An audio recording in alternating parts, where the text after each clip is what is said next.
Assalamualaikum warahmatullahi wabarakatuh.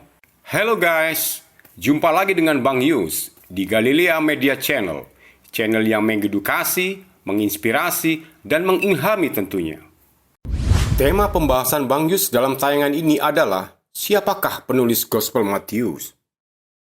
Dalam pembicaraan dan diskusi ilmiah para ahli teologi dan sejarah Alkitab, banyak diperdebatkan siapakah penulis Gospel Matius sebenarnya. Karena manuskrip-manuskrip tertua kitab tersebut tidak ada catatan pengarang dan penulisnya yang menguatkan kalau Gospel Matius ditulis oleh seorang bernama Matius, pemungut cukai yang menjadi salah satu murid Yesus. Dengan bersumber dari perkataan bapak-bapak gereja awal, Papias dari Hierapolis 150 Masehi dalam karyanya menyebut Matius pemungut cukai yang mengumpulkan perkataan logia dalam bahasa Ibrani. Pendapat ini dilanjutkan kembali oleh Irenaeus, Eusebius, dan Origen. Sebelum Bang Yus bahas ke tema pokok, mari kita simak biografi. Siapakah Matius? Nama Matius atau Matthew atau Matityahu dalam bahasa Ibrani yang artinya hadiah dari Tuhan. Tanggal lahir 1 Januari 1 Masehi di Nazaret, Provinsi Galilea. Pekerjaan pemungut cukai di wilayah Kapernaum, wilayah Raja Herodes Antipas, termasuk dalam 12 murid Yesus. Dalam kitab Perjanjian Baru, oleh bapak-bapak gereja awal, Matius adalah sebagai penulis Gospel Matius yang ditulis sekitar tahun 65 Masehi, yang digolongkan sebagai Gospel Sinoptis. Langsung pada tema pembahasan, apakah benar Gospel Matius pasal 9 ayat 9 sebagai rujukan dan indikasi bahwa penulisnya adalah Matius si pemungut cukai? Mari kita bedah bersama. Sebagai sumber teks pembahasan, Bang Yus ambil dari Alkitab Sabda yang linknya ada di bawah layar. Gospel Matius pasal 9 ayat 9 sampai dengan 10, perikopnya adalah Matius pemungut cukai mengikuti Yesus.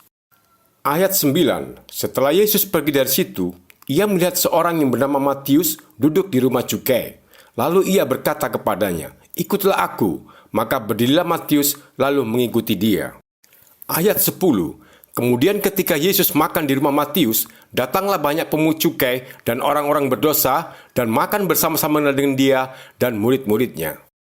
Titik berat pada pasal ini ada di ayat 9.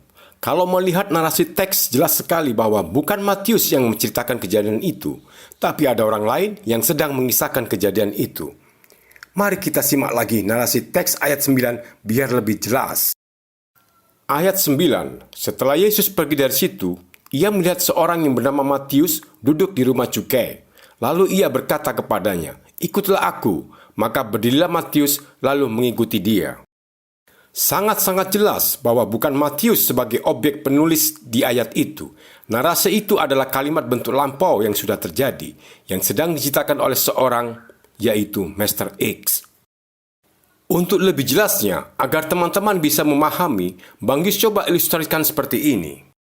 Peran Yesus Bang Yus gantikan dengan Gordian Simbolon, sedangkan peran utama Matius Bang Yus gantikan dengan Niken. Setelah Gordian Simbolon pergi dari situ, ia melihat seorang yang bernama Niken duduk di rumah cukai. Lalu ia berkata kepadanya, "Ikutlah aku." Maka berdirilah Niken lalu mengikuti dia. Jelaskan, very clear. Kembali pada topik. Jadi, jika Matius penulisnya, narasi teksnya akan seperti ini. Ketika aku sedang duduk-duduk di rumah cukai, datanglah Yesus mengatakan, "Ikutlah denganku." Dan aku berdiri mengikuti dia. Jelaskan, very clear. Kesimpulan dari tema ini dapat digarisbawahi bahwa penulis Gospel Matius adalah orang yang tidak dikenal. Jadi semestinya penamaan yang tepat adalah Kitab Perjanjian Baru Gospel Mr. X.